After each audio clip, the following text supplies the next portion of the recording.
नहीं खा पाए हम, चटपटा नहीं खा पाए हम, और नाम इनसे मिलता जुलता।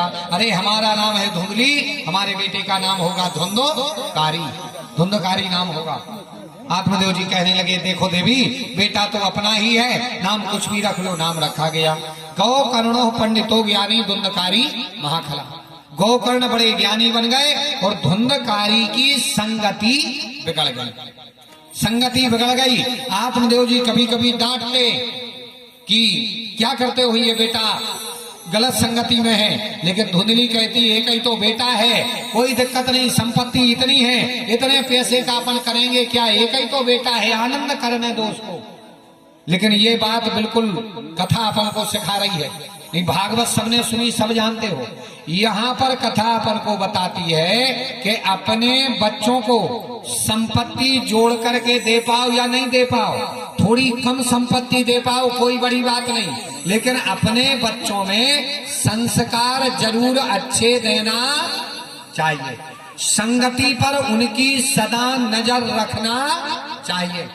संपत्ति अपन ने भले ही खूब दे दी, और अगर उनके संस्कार ठीक नहीं, उनकी संगति अच्छी नहीं, और अगर वे कुसंगति में पड़ गए तो जीवन बर्बाद हो जाएगा। है अपन लोग पेट बांध बांध करके पेटियां भरते रहे और खंड पे खंड बनाते रहे, और बच्चा की बिगड़ गई संगत, उन्हें लग गई कुसंगत, और अगर वे बैठन लगे कहाँ, इक्की दुप्पी पंजी के खेल पे, अपन खंड पे खंड खींचत रहे। भैया एक दिन आंखों बैठ गए, एक पत्ता बाय रहे, दादा की एक कटारी गई, दूसरो पत्ता बाय रहे, दादा को कुआ बारो गो। भाई दादा जोरत रहे, पेट बांध बांध के पेटी भरत रहे, अब भैया 15-20 मिनट को पत्ता खींच लाए, सब जा थे हिसाब किताब बना दो। इसलिए याद रखना, अपनी संतानों को संपत्ति भले ही थोड़ी कम एकत्रित करना, लेकिन अपने बच्चों की संगति पर सदैव ध्यान रखना चाहिए। और अपनी संगति पर ध्यान रखो, हमारी संगति गलत नहीं होनी चाहिए। अगर हम गलत लोगों का संग करेंगे, गलत बैठेंगे, गलत बात करेंगे, तो धीरे धीरे धीरे धीरे जैसी हमारी संगत होगी वैसी हमारी गति हो जाएगी। इसलिए अपनी भी संगति का बड़ा असर होता है। अभी आप देखना, बिल्कुल आप तो बिल्कुल पानी में भी तुलसी डाल करके पीते हो, जल में तुलसी डाल करके पीते हो, कभी जीवन में आपने लहसुन प्याज का तो नाम ही छोड़ दो, कभी नहीं खाया, बहुत अच्छे भजनानंदी हो, लेकिन कभी धोखे से खिड़की वाली दुकान के यहाँ खड़े मिल जाओ किसी को, खिड़की वाली दुकान देखो दुनिया में है, वो शटर बंद रहे थे, खिड़की में होकर चला थे, अब वो दुकान के ना केवल खड़े हो जा, धोखे से खड़े हो जाओ, अब कोई आदमी देखेगा बोले क्या भैया जे का 18, दूसरे ने कहा यार हुई जे का छुए चलो ना यार, वे तो बहुत अच्छे है, वे तो पानी भी पिया तो तुलसी डाल के पिया, दूसरों के नहीं यार तुम्हें पता नहीं कहा नो कछू तो न इतने कैसे खड़े हो। अगर 2-4 दिन चले जाओ तो भले ही आप कितने ही संत महात्मा रहो, लेकिन कोई ना कोई तो जरूर कहेगा कि कुछ ना कुछ तो जरूर है, नहीं तो यहाँ पर क्यों खड़े हो। संगति का बहुत बड़ा असर होता है, इतना बड़ा गोस्वामी जी ने एक चौपाई लिखी है रामायण में कि दुष्ट संगे नहीं देई विधाता श्री राम, दुष्ट संगे नहीं देई विधाता श्री राम, दुष्ट संग नहीं विधाता श्री भलो नरक को माता,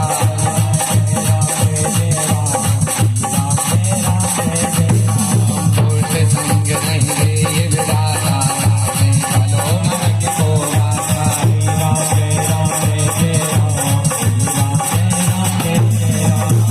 दुष्ट संग नहीं तेरी विधाता तासे ही भलो न लगे को वासा, सिया राम जय जय राम, सिया राम जय।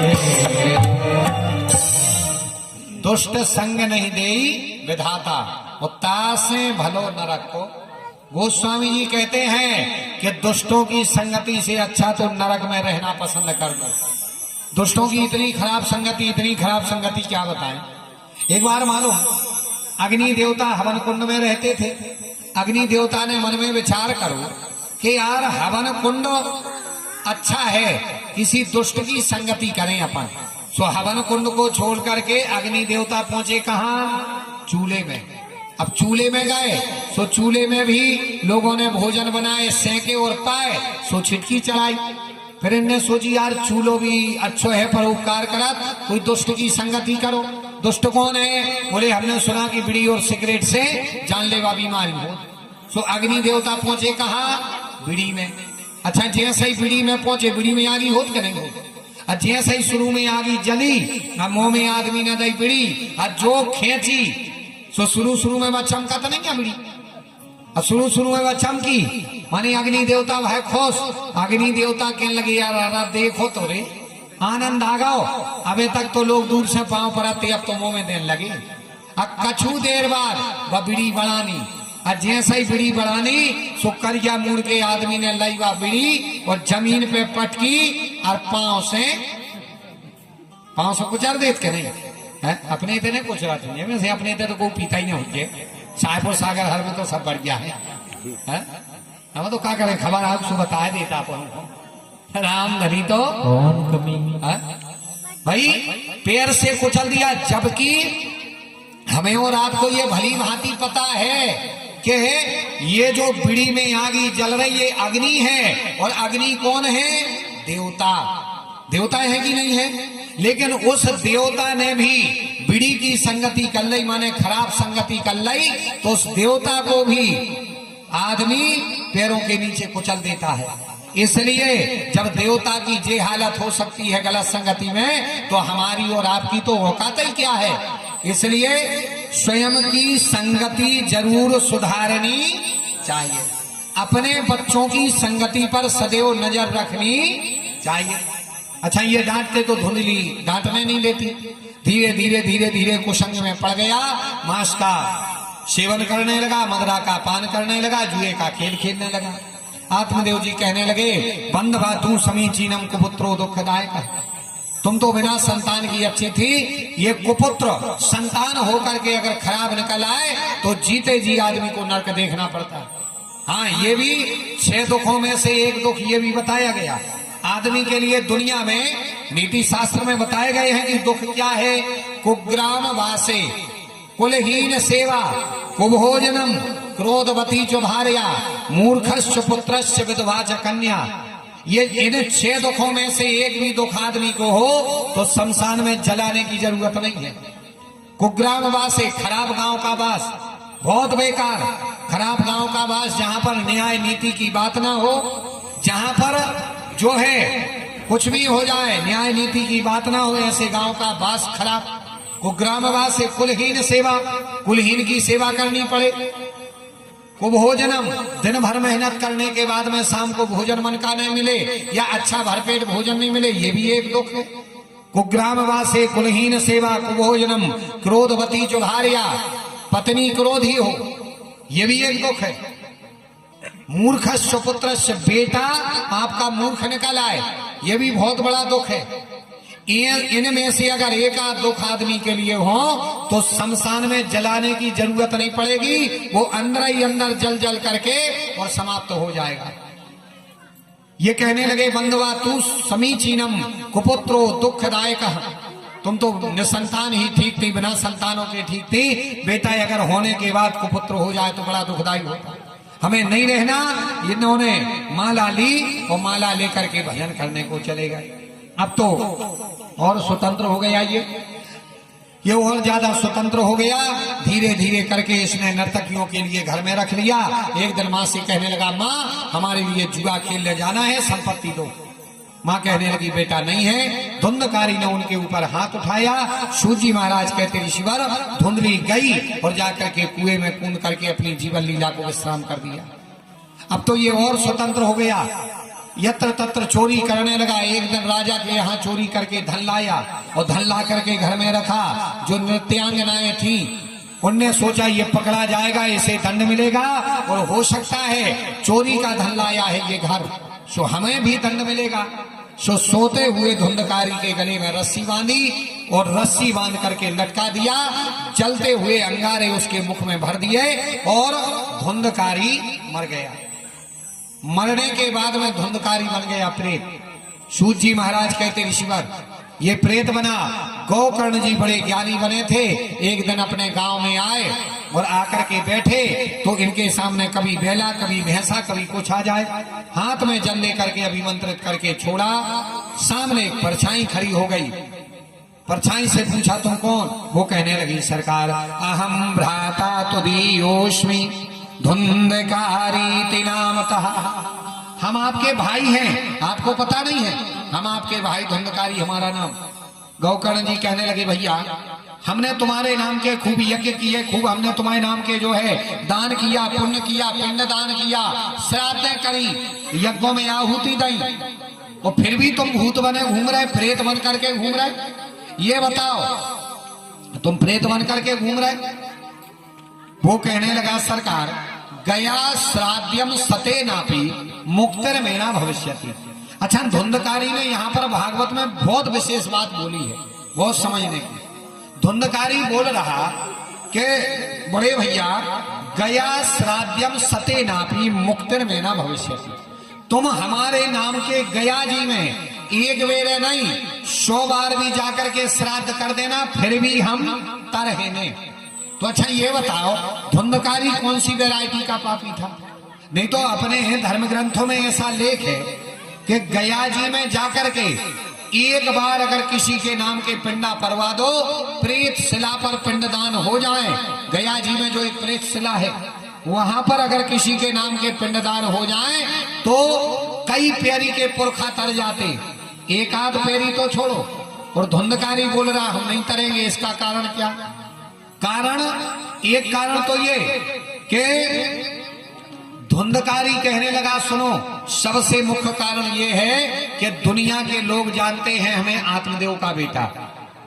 सो लोग जब पिंडदान हो रहा है और आप पिंडदान करते हो तो कई प्रेत का नाम बोले धुंधकारी, अब बोले गोत्र का नाम तो गोत्र बोलता है किसका? अपने पिता का। भाई अपना गोत्र कौन होता है? अपने पिता का गोत्र अपन को मिलता, तो गोत्र बोल देते हैं लोग को किसका? आत्मदेव का। और धुंधकारी आत्मदेव का बेटा नहीं था, सो गोत्र गलत बोल रहा है, गोत्र गलत बोल रहा है, जिससे हम नहीं करेंगे। अच्छा देखना अपना गोत्र क्या होता है। अपना गोत्र अगर अपनी भाषा में बताएं सीधी सीधी, गोत्र का मतलब है अपना एड्रेस, अपना परिचय। जैसे अपन चिट्ठी कितने ही अच्छे अक्षरों से लिखो और पता गलत होगा तो चिट्ठी सही जगह नहीं जाएगी। भाई चिट्ठिया अच्छी लिख दो, अब चिट्ठी आपके लिए भेजना है रहली और पता पे लिख दे बांदरी, तो चिट्ठिया कहाँ ये है? बांदरी जाएगी। भाई भले ही तुम कहोगी हमने बहुत अच्छी लिखी, सजा के समार के खूब दोहा चौपाई लिखे, खूब राम राम लिखी, चिट्ठिया पहुंचाऊ नहीं, रहली बांदरी काय पहुंच गई। इसमें ढाकिया का दोष नहीं है, चिट्ठी का दोष नहीं है, दोष अपना। जब पता गलत है तो गलत जगह चिट्ठी पहुंचेगी। तो कहने का भाव अपना जो गोत्र होता है वो होता है अपना एड्रेस, सीधी सीधी भाषा में। इसीलिए हमें और आपको अपना अपना गोत्र पता होना चाहिए। आजकल कई कई लोगों को गोत्र पता नहीं, खूब दान पुण्य सब कर रहे, लेकिन होता वही है कि महाराज हमने 1.25 लाख महामृत्युंजय करा दो। भाव का बोले कुछ नहीं, बुखार लो नहीं उतरू, 1.25 लाख महामृत्युंजय होगा है और बुखार तक उतरो नहीं है। कारण क्या? नहीं महामृत्युंजय मंत्र में तो बहुत ताकत कि अगर 1000 मंत्र भी हो जाए महाराज तो बड़ी कृपा हो जाती और अपना बुखार नहीं उतर रहा। कारण वो विधि और विधान से नहीं हो रहा, गोत्र सही नहीं बोला जा रहा। इसलिए हमें और आपको अपना गोत्र जरूर पता होना चाहिए। हाँ ये 2-3 चीजें बिल्कुल पता रखो। अपने घर के बड़े बुजुर्गों से पूछा करो, अपने जो कुल गुरु होते हैं, कुल पुरोहित होते हैं, उनसे पूछा करो, अपने घर के बड़े बूढ़ों से पूछो। आजकल ये चीजें पता नहीं है, हमें अपने गोत्र पता नहीं। गोत्र तो छोड़ो, आजकल कई कई लोगों को ये भी पता नहीं है कि हमारे घर में मेहर में कुल देवता कौन यहाँ पूज रहा है। बीजा सेनिया पूजत के लुड़िया बब्बा पूज रहा है, पता ही नहीं है भाई। कुल देवता का पता नहीं, अपन जा ही नहीं गए। आठे की पूजा आई, बोले बब्बा अठवाई चढ़ा लें, बब्बा नारियल चढ़ा दें, बब्बा चढ़ा दें। अपन क्या कर रहे? तो अपने कुल देवता सोचा थे कि रे हमने तुम्हें पैदा करो, तुम्हें अच्छी बुद्धि रही, अच्छो ज्ञान दो, जब तुम अठवाई चढ़ावे नहीं आ रहे तो मांगे क्या करने? तो फिर दिक्कत होने लगती संतान पक्ष में हमारे लिए। एक तो होवे में दिक्कत हो जाए, और हो जाए तो फिर अस्पतालों में रखे रे दिक्कत आ जाती। भाई अपने कुल देवता का स्मरण करो, ध्यान करो। संतान पक्ष में कोनो दिक्कत समझ में आए तो हम तो ये कहेंगे दुनिया भर में मत जाओ। अपन लोग क्या करते? डॉक्टरों के यहाँ जाते, अपन लोग क्या करते? गुनियों के यहाँ जाते, गला बनवाने जाते, भभूदे लेवे जाते। कुछ मत करो। अगर अपन को लगे कि हमें संतान पक्ष में दिक्कत आ रही, संतान अस्वस्थ रहती, दिक्कत होती, तो क्या करो? अपने कुल देवता के यहाँ पर दीपक जलाना प्रारंभ कर दो। अपने कुल देवता से निवेदन करो, सरकार हमारी संतान जो है आपके सुप्रत है, आप सदा इसकी रक्षा करना। वो कुल देवता की अगर कृपा रहेगी तो जीवन में कोई दिक्कत नहीं आ सकती। कहने का भाव, कुल देवता का सदैव ध्यान रखना चाहिए और अपने गोत्र का पता रखो। लेकिन आजकल अपन को ना गोत्र का पता है, ना कुल देवता का पता है, बस साधुने के युग में जी रहे हैं और इन चीजों को भूलते जा रहे, सो दिक्कतें आ रही। आज ये कहने लगे मेरा गोत्र गलत बोल रहा है, इसलिए गया साध्यम सते ना भी मुक्तिर में ना भविष्यति। दूसरा कारण ये है, भले ही मुझे जन्म धुंधली और आत्मदेव ने नहीं दिया, लेकिन पालने वाले माँ बाप तो यही है, पालने वाले माँ बाप तो यही है। और पालने वाले माँ बाप को बुढ़ापे में मेरे कारण मेरी माँ को कुएं में कूदना पड़ा और मेरे पिता को घर छोड़ना पड़ा। पालने वाले माँ बाप ये है, भले इन्होंने जन्म नहीं दिया तो पालने वाले माँ बाप को बुढ़ापे में मैंने कष्ट दिया। 100 में 100 बार भी श्राद्ध कर देना तो नहीं करूंगा। मतलब ये कथा बताती है कि जीवन में कभी भी बुढ़ापे में अपने माँ बाप को कष्ट नहीं देना चाहिए। क्योंकि याद रखना प्यारे, मंदिर के भगवान की गलती कर दोगे एक बार, भगवान क्षमा कर देगा। क्यों? क्योंकि मंदिर में वो भगवान है जिसको हमने और आपने बनाया। भाई एक मूर्तिकार ने मूर्ति बनाई, यजमान ने आकर के पूजा करवाई, पंडित जी ने मंत्र बोले, एक मिस्त्री ने मंदिर बनाया और मंत्र बोले, देवता तैयार, मंदिर तैयार। मंदिर में वो भगवान है जिसको हमने और आपने बनाया, लेकिन हमारे माता पिता वो भगवान है जिन माता पिता ने हमें और आपके लिए बनाया। इसलिए बुढ़ापे में अपने माँ बाप को कभी भी कष्ट नहीं देना चाहिए। कभी बुढ़ापे में कष्ट मत दो। कभी भी जायदाद के पीछे, संपत्ति के पीछे कभी अपने माँ बाप से लड़ाई झगड़ा मत करो, कभी उनसे विवाद मत करो। संपत्ति के पीछे, जायदाद के पीछे कभी भी अपने माँ बाप से विवाद मत करो, कभी लड़ाई झगड़ा मत करो। अगर बुढ़ापे में हमारे कारण हमारे माँ बाप के आंसू गिरे तो जीवन में हम लोग कभी सुखी नहीं रह सकते। बात कड़वी है लेकिन सत्य है। ये कहने लगे मुझे पालने वाले माँ बाप के लिए घर छोड़ करके जाना पड़ा, सो हम नहीं करेंगे। तो गौकर्ण जी कहने लगे भैया कोई उपाय तो करेंगे। बोले ठीक है। सो इन्होंने भागवत की कथा की। वो क्या उपाय होगा? बोले मानवा पाप कृतास्तु सर्वदा सदा दुराचार्य रता विमार्ग क्रोध अग्नि दगदा कुटिलाश्च कामिनः शपथा हि यज्ञेन कलो पुनन्ति ते। श्रीमद् भागवत की कथा ऐसी है कि जीते जी तो छोड़ो, आदमी मर गया हो पाप कर्म करते करते, और मरने के बाद वो प्रेत बन जाए, उस प्रेत के नाम की भी अगर कथा करवा दी जाए तो उसका भी कल्याण हो जाता है। जीते जी का तो कल्याण होता ही है। भाई श्लोकार्ध श्लोकम, पूरा श्लोक नहीं, आधा श्लोक भी कथा का आदमी के कान में चला जाए तो भगवान कृपा करते हैं और कल्याण करते हैं। और जीते जी पाप कर्म करते करते मर जाए, प्रेत बन जाए तो कल्याण हो जाता है। ये कहने लगे अच्छा। बोले बिल्कुल। तो इन्होंने भागवत कथा प्रारंभ की। अच्छा भागवत कथा प्रारंभ भाई, जैसे ही कथा प्रारंभ भाई, कथा हुई, अब प्रेत था वो, हवा चली उड़ गया, अब इनने फिर से मंत्र बोले, फिर धुंधकारी को बुलाया, फिर बिठाया, फिर कथा शुरू करी, फिर हवा चली और फिर उड़ गया। ऐसा होने लगा तो इन्होंने 7 गांठ का बांस लिया, मंच से व्यास मंच से दाहिनी ओर उसके लिए बांधा और उसमें धुंधकारी को आसन दी। बोले आप आकर के यहां विराजमान हो। तो एक दिन की कथा हुई, उसकी 1 गांठ फट गई। दूसरे दिन की कथा हुई, 2 गांठें, 3 दिन में 3, 4 में 4, 5 में 5, ऐसे 7 दिन में 7 गांठें फटी और सुंदर पुष्पक विमान आया। धुंधकारी उसमें बैठा और विमान में बैठ करके और जाने लगा। अच्छा, कई लोगों को ये बातें सुन करके ऐसा लग रहा होगा कि महाराज जी ये तो किताबी बातें आए, किताबों में लिख रही महाराज हरे के अरे तेसो कछु होत नहीं है। कई बताओ बांस फट गया हो तो तो सोई इतनी भागवतें हो रही हैं, तो कहूँ बांस नहीं फट रहा। कई विमान आओ तो कलयुग में तो सोई खूब भागवतें हो रही, विमान तो छोड़ो, गलो नहीं दिखा रहा अपन हो रहा है। ये तो सब कहवे की बातें हैं, महाराज हरे कहती हैं। ऐसा नहीं है प्यारे, कलयुग में भी ये सब होता है, कलयुग में भी होता। बिल्कुल आप लोग अगर संपर्क में होंगे तो